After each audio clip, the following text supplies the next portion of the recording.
Hello? Hello? Money, is that you? Okay, wait, right there. I'm trying to get to you. Uh, Stylific, it's that hard to see you couldn't find another chick doing it like me. This fashion game, I'm in my lane. They try to follow, but they all get swerve made. And when I'm stepping out, I'm in the latest. Don't try to cop this, cause you couldn't pay this. Pricey, rightly, my shoes fit nicely. Oh, she think. Hey, my blushing glams, it's your girl Blush, and I'm back with another episode of Glam Chat. So you remember how I told you guys that I wanted to start this series called Boss Babe University? So this will actually be my second episode. And today I actually wanted to just do something really quick and share with you guys five financial tips that could actually work in your personal life as well as your entrepreneur life. So, you know that building a business has a lot to do with finances because you want to be able to make a profit from your business. But at the same time, certain businesses can be costly either upfront or during the duration of the business. So, here's my 5 tips that I want to share with you guys that again can work in your own personal life as well as in your entrepreneur life. All right, so the first tip that I wanted to share with you guys is to save. Again, saving money can actually work in your personal life as well as in your business. There's nothing wrong with putting a little bit of money away. So, for example, let's say you have a job, a regular 9 to 5, where you do get an oncoming or incoming checks every 2 weeks, every month, or whatever the case may be. After paying off your bills and debts and taking care of your daily living, whether it be gas, food, or whatever the case is, you want to make sure to see if after all that is taken care of, if you can at least put aside a few dollars, whether it be $20, $10, $5, $1,500 every paycheck, that you can put away one for a rainy day, as well as something comes up, or if you would like to give yourself something nice, you do have a little stash that you can tap into that you're not actually tapping into your bills money. So the same thing goes into your business. Before actually starting your business, I do hear a lot of people talk about how they've actually started their business with $0. And there are some businesses that you can't actually do that. So, for example, like in the hair business or even in certain maybe clothing businesses or things like that, there's something called drop shipping where basically you actually have another company who would actually ship out the products for you when your customers make the order. So therefore, you don't really have any inventory in house because the products are coming from another company who would actually do the shipping for you. But then again, there are people who actually would like to have their inventory on hand and they're a little bit more hands-on with their businesses. So being able to do that does require to have some type of funds to start the business. So what I usually do recommend is before starting the business, definitely make sure that you set aside some money to actually start your business. You're going to need money to for the back end of the business. So, for example, whether you decide that you're going to do a corporation, LLC, or whatever the case may be, though filing those paperwork does require money. So you're going to need money for that, as well as getting inventory, marketing, and things like that. So again, putting some money aside so that you can actually get your business off the ground is definitely a smart thing to do. The next thing that I wanted to talk to you guys about is budgeting. Budget. I know you guys hear that a lot, but believe me, and these are a lot of things that I had to learn the hard way. Becoming a grown up does require you to be responsible. And part of being responsible is making sure that you know where you allocate all of your funds. So, when you have your own life, you need to know what kind of expenses you have every month. Whether if you're living on your own or whether you live with someone and you are sharing the cost of living with that person, you're going to most likely have rent, you're going to have some sort of utilities, your cell phone bill, It's going to need to be paid. If you drive, you're going to need insurance, gas, maintenance for the vehicle. And even if you don't drive, I'm sure you're going to need money to take care of your public transportation. So making sure you know before the next month start what your expenses are, so what your output is, makes it easier for you to budget, so that you know, okay, so based on the amount of money that I'm inputting in, the amount of money that I get, the amount of income that I have. So based on the income that you have, it will be able to let you know how much you have to work with to take care of those outcomes, those ongoing bills that you get every month. Same thing goes with your business. When you're starting your business, a lot of your bills may be the same. So, for example, you have people who may have a storefront, and your storefront may have the same type of bills, which will be either your lease or your rent. You may have to pay some sort of utilities, whether it be water, whether it be light. If you have vendors or distributors that come to you, you may have to make sure you have money set aside for every time that they come. When you need to purchase some items for them, you need to look to see what your income is, so what your profit is when you're making your money every week, every month, every quarter, or whatever the case is. And then you have to look at what your outcome is. So what is it costing you every month to keep your business above water, to keep your business thriving? And then you budget that way. Another thing that you can use when it comes to budgeting, I'm not sure if you can use it in the business aspect, but it is something you can definitely use on the personal plane, is budgeting envelopes, budgeting sheets, even budgeting planners. These are all neat resources and tools that you can use that allow you to kind of outline and write down and basically put away what you need to put away for your budget. I know Dave Ramsey's, he has the budget envelope system, which I'm working to try to incorporate into my finance journey. So the idea behind it is that you get different envelopes for for each type of item. So you have an envelope for rent, an envelope for phone bills, an envelope for traveling, an envelope for lunch, and so forth and so forth. Once you get your income and once you get paid, before you spend any dollar of the money that you make, you would take all of that money out of your bank account, every last dollar.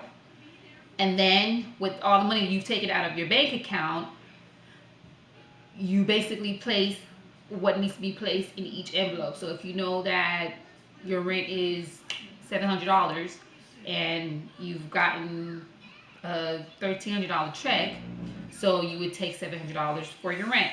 And then if your light bill is $50, you put $50 in that envelope for your light bill, and so forth until all the envelopes that you've set up for has been filled with the amount of money that needs to be filled with. And whatever's left over, you would also create a savings or a splurge envelope. You can just kind of add that on to that as well. So that if you would like to, you do a little splurging on your Starbucks, for those of you guys who like your little morning coffees, you can put that into your splurge envelope and then use that to tap into your Starbucks.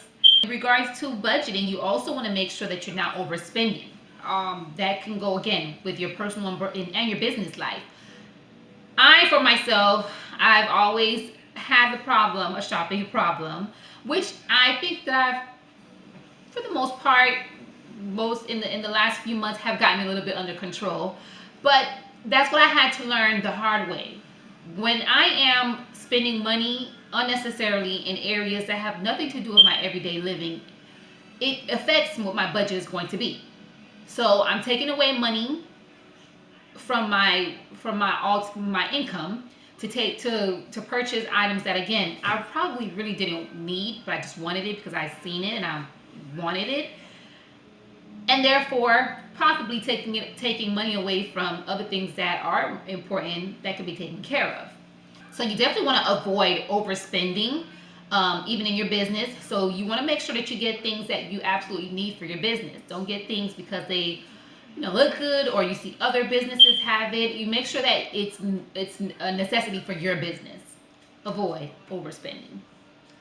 The next thing that I want to go ahead and share with you, which is the third thing, is maximizing your income. I'm sure I've mentioned this. As a matter of fact, I think I did mention this in my last Boss Babe University episode. You want to go ahead and see how you can maximize your income by looking into different streams of income. I mentioned before the many different side hustles that you can look into. But one thing I do want to make sure that you understand is before you go ahead and become this person that has like 4 different jobs or 4 different streams of income, make sure that you are mastering each stream of income before you focus on the next one. So if you are a person that does hair and you want to get a side hustle, let's say you want to do a shirt business on the side, make sure that you've been able to master your hair business. You know what your schedule is. You know how much money for the most part, that you have coming in, or what it costs you to have that hair business. And then little by little, you start on your t-shirt business. You have to also research and look to see what it's going to cost to take care of this t-shirt business, and how much of your time is it going to take. So while I am a very big advocate of multiple streams of income, you want to make sure you're doing it smart, and then also that you're not overwhelming yourself in the end, because burnout is something that's real. It's very stressful, and ultimately, if you're burnt out, you're not going to be good to anyone or any of your streams of income. The next thing that I want to go ahead and talk to you about is research, which kind of goes back into budgeting.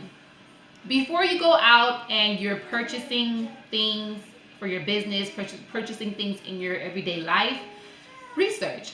Look to see, where can I find this same item somewhere else that can actually give me more bang for my buck.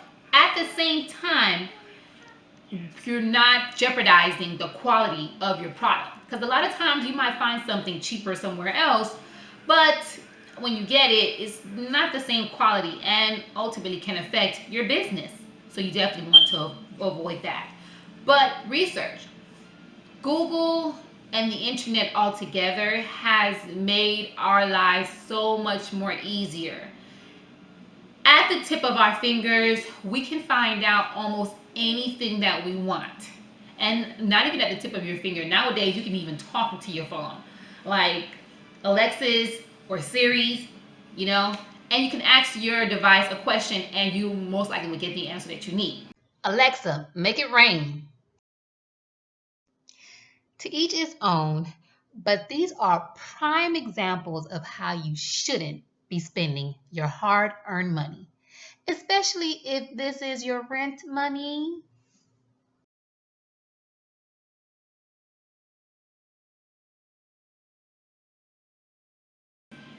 Researching can help you find out how you can save yourself some extra money and also some extra time.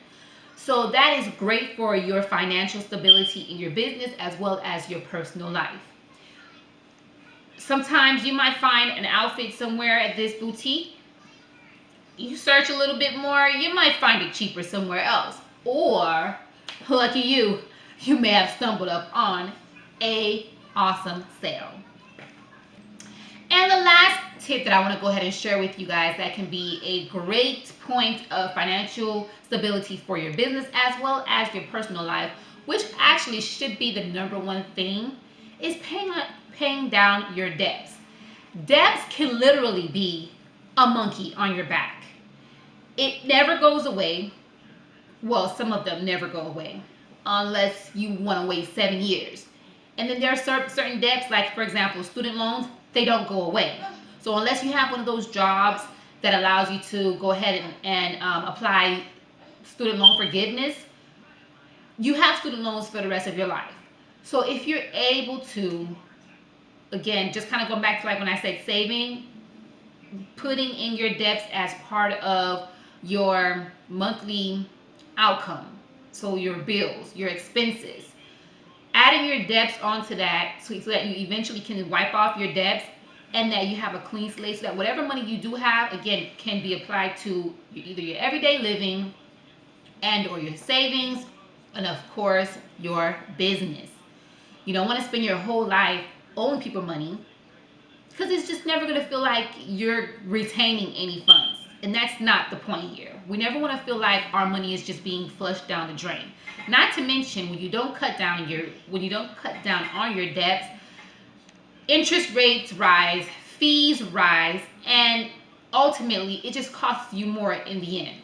So definitely put your debts as part of your expenses, cut them down, and allow yourself to have more money that you can actually allocate into your business as well as in your everyday life.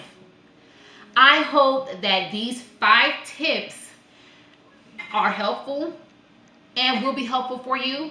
We're going to be putting it in the atmosphere. 2020 is around the corner. I'm not a big New Year's resolution type of person, but I do believe in making positive changes in your life month to month, day to day, that can basically allow you to be a better person. So, as the new year is rolling over, we definitely are going to be walking into the new year, you know, either halfway debtless or debt free. And of course, with more coins in our pocket. I keep telling you guys, I said nobody, I don't want no money. We all want to see how we can make more money and retain more money. So, until next time, peace. For a treat. I actually had two bonus tips that I wanted to add. First one is to check your credit. Checking your credit can make a world of difference on being able to obtain loans, um, being able to just move your business in the direction that you probably never thought it could move. So make sure that you're checking your credit and staying on top of your credit, your credit score, as well as things that are on your credit history. So if you need to remove anything, get with a professional, or if you know how to do it yourself, just be responsible and keep your credit in check.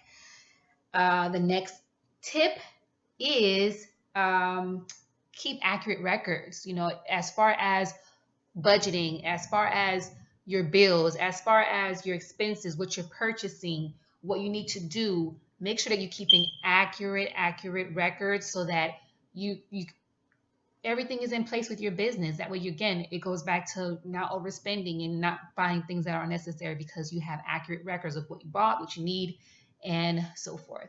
So for real this time, peace.